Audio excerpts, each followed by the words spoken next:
So, ayan. Good morning sa akin dito. Brunch time. Ay, wala akong kilay. Kagigising ko lang. So, ayan. Ito yung aking niluto.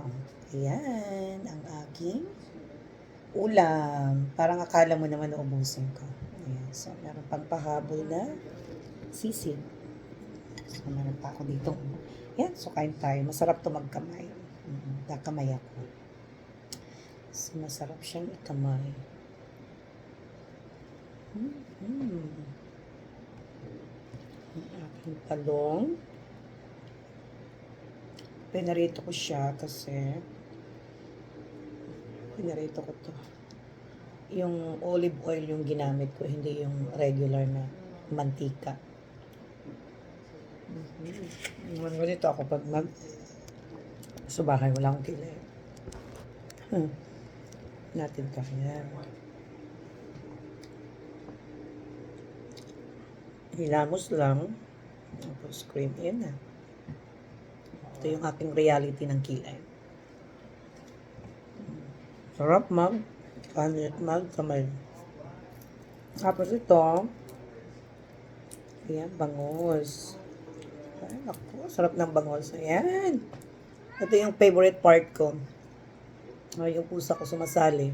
No, no. Yan.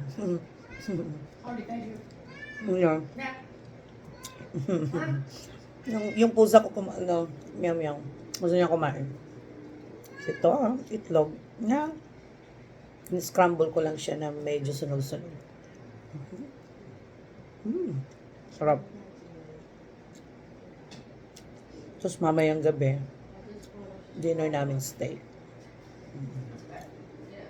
Ganito ako pag weekend. Pag wala akong ginagawa, ito yung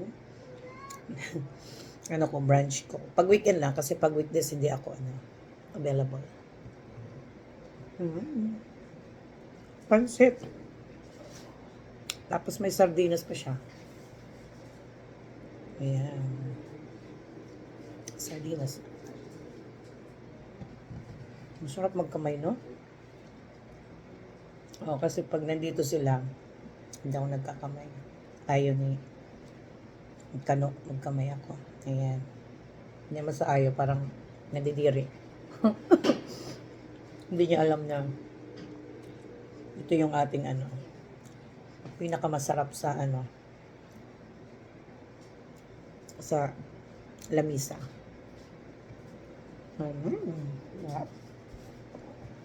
Wala naman akong diet. Oh, bacon. Ang bacon.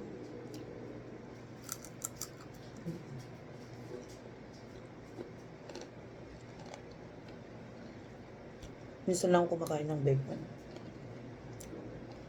Pag yung extra nila, hindi na ubos. Perfect match yung yung aking niluto. Tapos meron pa akong itlog na maalat. Ayan. Yung itlog namin na maalat, hindi talaga itlog sa Pilipinas. No. Magsi na yung aking pusa. Meow, meow, meow. Ganyan yan. Pag kumakain ako, gusto niya, kumain din siya. Ang isda na bangus. Yan. Ayan. Gusto niya kumain. Tapos na siya.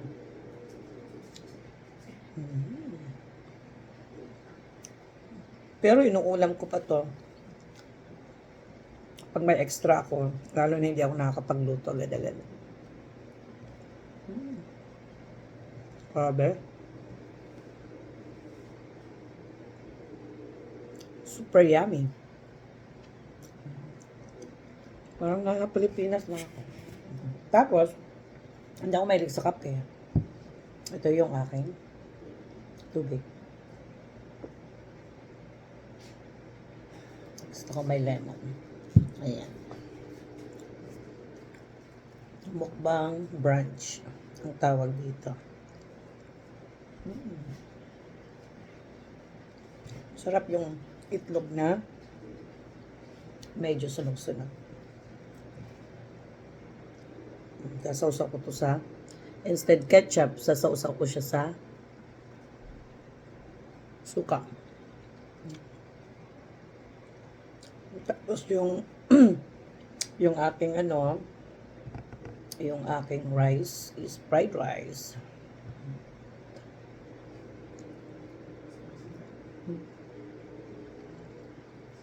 Yung ginagamit kong fried rice ay yung rice ko. Hindi yung yung dry siya, yung basmati. I think sa Saudi marami to, di ba? Ito yung ginagamit nilang pang Ito yung rice nila. Kasi matubo siya.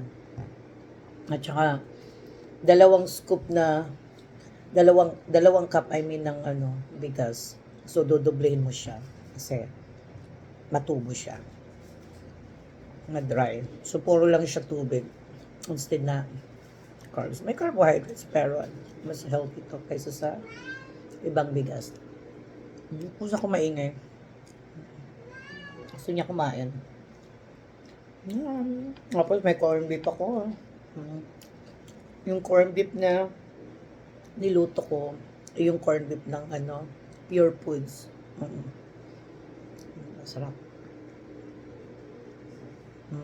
Yun ang ginagamit ko. Pag nagpa-fried rice ako kay Brenda, gusto niya yun. Meron nabibili dito sa amin. So, kung bumibili ako, yun ang ginagamit ko. Sarap. Lalo tong belly na to. Ito yung pinaka masarap sa part ng bangus. Itong belly. Para tapos yung ulo din. Sarap. Yan. Tapos, ayan to. Naubos ko to itong isda. Sa isang plastic, dalawang yan, berry. Or di kaya yung ginagamit ko minsan yung niluluto ko yung butterfly na pang sisig. Yan ang ginagamit ko pag nagsisisig ako. Gusto rin nila yan.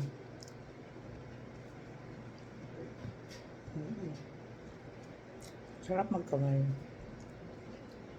Yan. Parang di pa ako nakakalahati dito. Busog na ako. Kasi ang diskarte ko, inuuna ko muna yung tubig. Every day, uminom ako ng isang basong tubig or isang bottle of water. Para hindi ako masyadong kain ng marami. Pero ito marami ako. Kasi pag ganito pa naman yung luto mo, di ba? Sino ba namang hindi makakakain ng marami? Itong noodles. Lalo na pag nakakamay ka. Ayan. Pag ganito kasi yung luto ko. Kamay talaga ako. Bira lang ako nagkukutsara. Tinidor pala kasi tinidor yung ginagamit. Hindi ako nagkukutsara pag kumakain. Tinidor ang dito. Pero, pag ito yung aking kain, lalo na yung daing, ay naku. Mawala talaga yung dieta mo. Wala sa akin yung dieta. Pag gusto kong kumain, gusto kong kumain. Pag gusto kong magluto, magluluto ako. Yung tipong nagki-craving ka, no?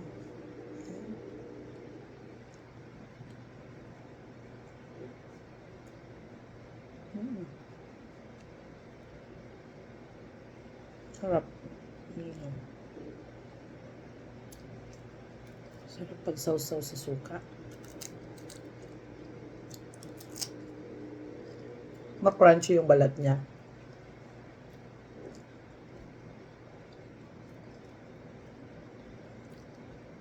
Alam niyo, busog na ako.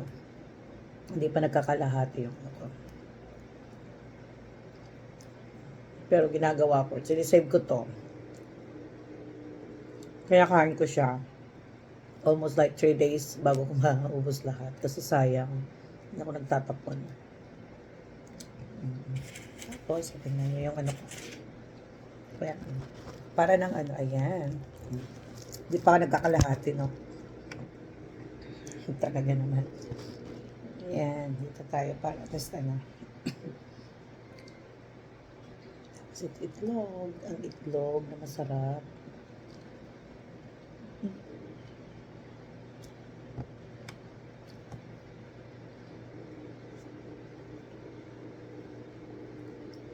Tahimik dito sa bahay. Ayan. Ang oras na. 11:25 ng tanghali. Umaga ba tanghali?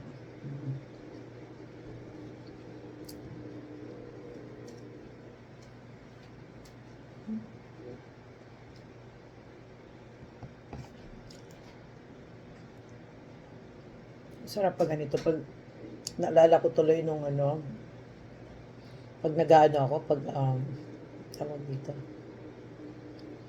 Pag nanonood ako ng video ng mga mukbang, lalaway ako. Gusto ko rin kumain ng ganyan. Kaso, mahirap kainin yung yung mga pinagkakain nila, Diyos ko.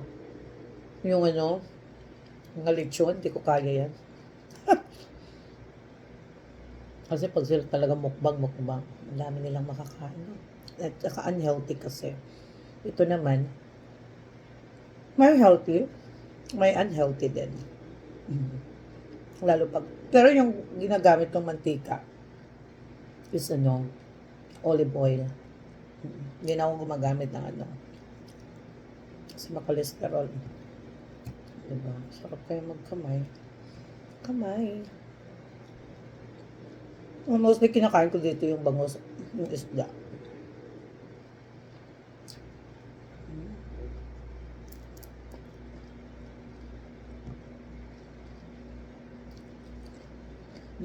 Crunchy.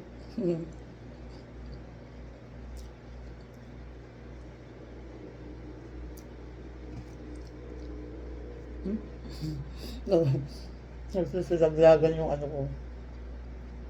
Yung kanin ko kasi very dry siya.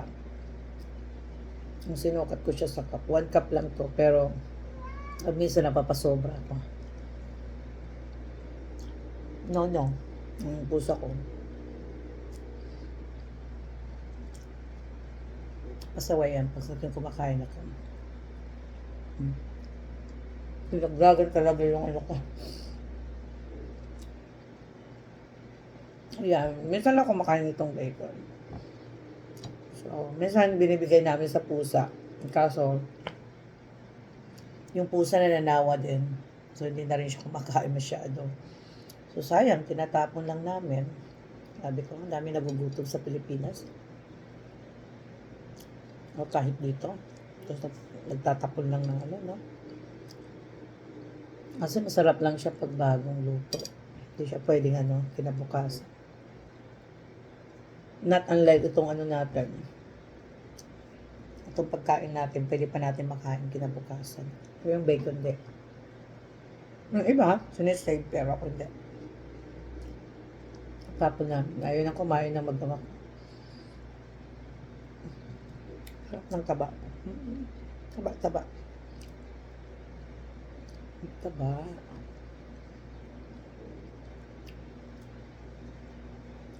First time ko palang nagmukbang na ganito.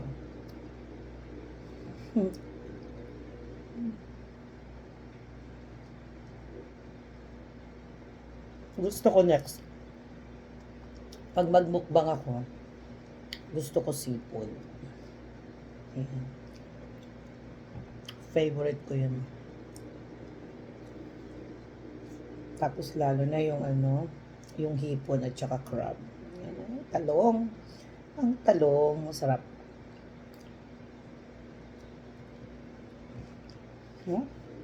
Hindi pang ako na gano'n. Puro ano lang to. Ganito ako kumain. Hindi talaga masyadong naubos. Pero yung itlog, malapit na naubos. Gusto ko ganito yung kaprito niya. Scramble na sunog-sunog. Plain lang siya. Hindi ko siya nilagyan ng sibuyas at saka kamatis. Sardinas. Inano ko lang siya, ginisa. So, ayan. Hapit na ako matapos. Hindi ko na ito masyadong ubusin. Sisave ko ito kasi busog na ako.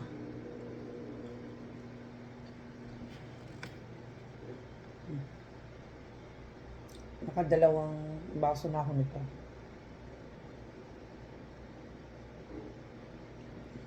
Okay. Dito na lang. Salamat.